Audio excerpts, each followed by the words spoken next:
साथीहरूलाई नमस्कार छ मेरो युट्युब च्यानलमा। अब आज चाहिँ यस्तो पानी परेछ, फेरि अब आज नागे पञ्चमीको दिन है। अब नाग पुज्नुभन्दा अघि थान सरसफाइ गर्नका लागि म हिँडेँ। टक्क पानी आइ ल हेर्नु, अब हिँडियो है, बाटो यस्तो छ है। म नागको थान पनि देखाउँछु पूजा गर्नभन्दा अघि कस्तो भएको छ अहिलेको अवस्थामा है।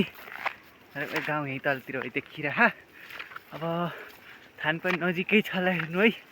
थानमा चाहिँ यस्तो छ है, हेर्नु थानमा चाहिँ यस्तो छ यी है। यो फोरै फोर भइसकेर छ झाडीले यी थान चाहिँ नदेखिने भएर छ ल हेर्नु। यी हेर्नुहोस्, यी आएर चाहिँ नि मैले चाहिँ नि यस्तरी चाहिँ नि नागको थान चाहिँ सफा गरेँ है।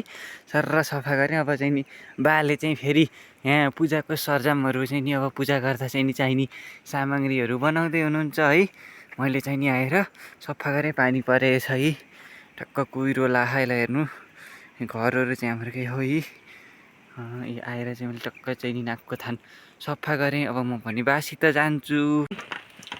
टक्क यहाँ चाहिँ अब बुवाहरूले टक्क यहाँ नाग पुज्ने यहाँ सामानहरू रेडी पार्दै हुनुहुन्छ है। हेर्न सक्नुहुन्छ है, च्याट्टलाई हेर्नु। यहाँ यी बाहरूले आज चित्त यहाँ रेडी बनाउनु होइन बा? ए हो बाबु हो, के चाहिन्छ नागलाई भनेर सोध्ने यसो हुन्छ नि कुरो त। के गर्ने हो? अनि के चाहिन्छ नागलाई? नागलाई जनै सुपारी सबै चाहिन्छ। यी रुई चाहिन्छ, केसरी चाहिन्छ, यी नागका यी यस्तो चाहिन्छ। यी नाग यस्ता नागहरू हुन्छ नि, यी नाग बनाएर राखिदिने हो वहाँ है। मन्दिरमा लगेर यसरी राख्ने हो। अब यो ज्योति भयो, रुई भयो, जौती लानी भयो, अब के भन्छ गाईको दुध भयो, गाईको दुध पकाएको खिर भयो, यी रोटी भयो, अब यी लाभा भए है।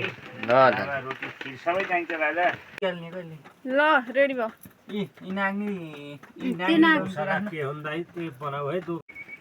टक्कै नागको थानमा चाहिँ बुवाहरू दिदी आइसक्नु भएको छ पूजा गर्न। हामी बाले त्यहाँ पूजा गर्नुभएको थियो। अब अहिले मैले सफा गरेँ।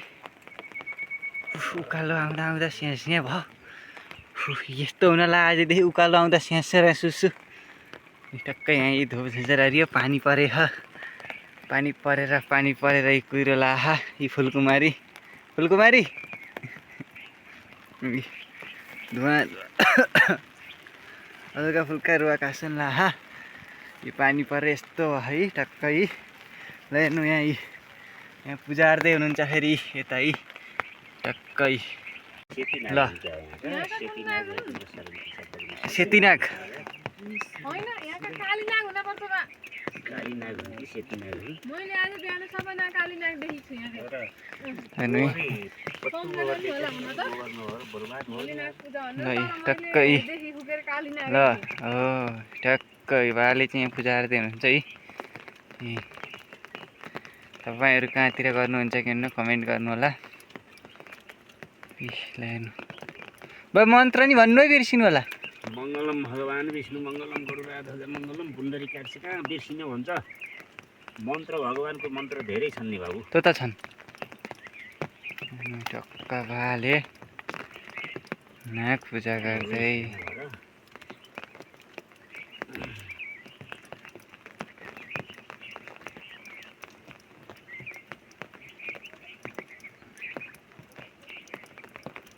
जाडो भएन बा? जाडो पानी पऱ्यो है भाइ। अनि काम्नु भएर कामै छैन, के को काम नि हो। हेर्नु यी यस्तो छ। धुवा आइदिएको क्या मैले। यता तातो हुन्छ। अब अहिले चाहिँ टक्क यहाँ बुझ्दै हुनुहुन्छ बा। कति बेला सकिन्छ? अब सकिन्छ। अब धुप हाल्ने हो। धुप हाल्दाखेरि तिम्रो शरण पिछ परमेश्वर। नाग देउता ऐको पानी हात पाउ धुने, अहिले पानी चुट्ने। जल हेर तिम्रो शरण पिछ परमेश्वर। नाग देउता तिम्रो शरण पिछ परमेश्वर। हाम्रा बाटामाथिका सम्पूर्ण परिवारलाई सुख शान्ति होस्, राम्रो होस्, दुःख कहिल्यै नपरोस्, आँटी ताकेको सबै कुराहरू पुगोस्। देवदेवताहरूले रक्षा गर्दै तिम्रो शरण पिछ परमेश्वर। नाग देवताहरू तिम्रो शरण पिछ परमेश्वर। भगवान् नारायणले रक्षा गर्दै तिम्रो शरण पिछ परमेश्वर। हामीले जाने नजाने पनि गरेका छौँ। अब माफ देऊ हे तिम्रो शरण पिछा परमेश्वर म अब धुप दिनेछु हजुरलाई। हेरी परमेश्वर लाभा रोटी खिर गरेर हामी चढाएका छौँ।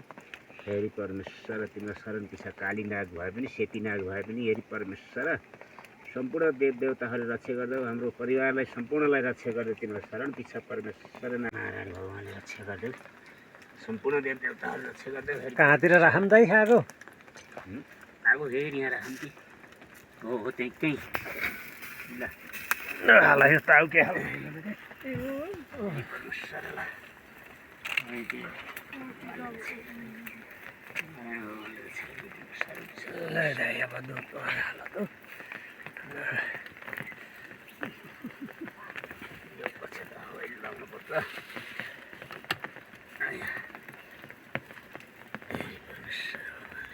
पाती मिसाउनुहोस् है पाती मिसाउनुहोस् जति नि दिएको छैन नि दिएको छैन म बोलाउँछु कि जति नै छ यहाँ जति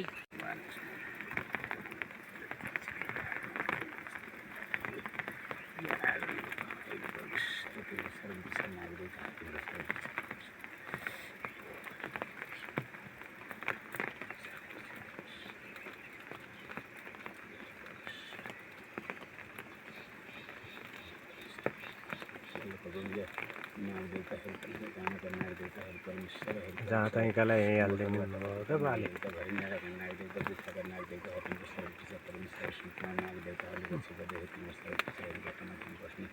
अधिपतिहरू पृथ्वीका अधिपति नागदेवताहरू परमेश्वर तिम्रो अष्टकोटि नागदेवताहरू रक्षा गर्दै तिम्रो शरण पिछा परमेश्वर सम्पूर्ण देवदेवताहरूले रक्षा गर्दै तिम्रो शरण पिछा परमेश्वर हामीले भेटघाट गरिकन पनि आज नागे पञ्चमीको दिन हेरी भगवान्लाई रक्षा गर्दै तिम्रो शरण पिछा परमेश्वर हेरी तिम्रो शरण पिछा परमेश्वर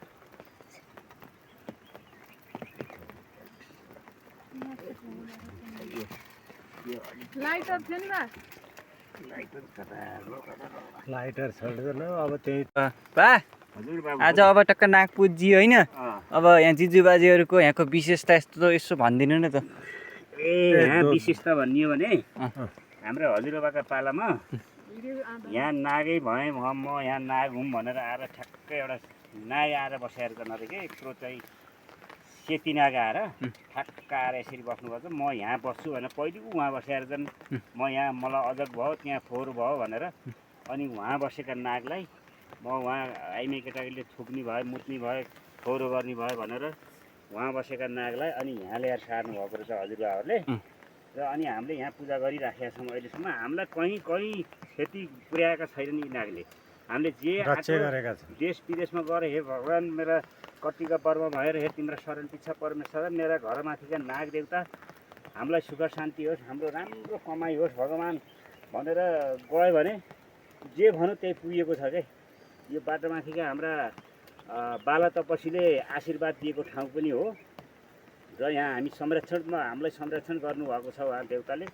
र त्यसो भएर हामीले यो परम्परालाई चाहिँ बिर्सन सकिएको छैन पूजा गरिराखिएको छ यो परम्परालाई हामीले हाम्रो शेखपछि पनि हाम्रा भावी सन्तानले पनि यहाँ देश विदेश गए पनि सम्झिराखेका छन् र उहाँ मधेसबाट चाहिँ साईं दाईले नाग देखाए यहाँ घरका नाग देखाए भनेर उहाँले तामाका नाग बनाएर ल्याएर राख्नुभएको छ नि पठाइदिनु भयो र अनि यहाँ नाग पनि यहाँ छन् कि उहाँहरूलाई पनि धन्यवाद छ उहाँहरूको पनि सुख शान्ति होस् सम्पूर्ण यहाँ नाग देवतालाई सम्झनालाई सुख शान्ति होस् हेरी परमेश्वर हेरी मैले गाईको दुधको धार दिएछु नाग देवतालाई ल हेरी परमेश्वर नाग देवता सम्पूर्ण देवदेवताहरू रक्षा गर्दै तिम्रो शरण पिछा परमेश्वर देवता भनेर सम्झेका छौँ हेरी तिम्रो शरण पिछा परमेश्वरलाई हामीले अब ढोकामा लगेर नागलाई पूजा गर्नेछौँ हेरी तिम्रो शरण पिछा परमेश्वर राम्ररी बस हाई भगवान् नारायण ल जय हो जय हो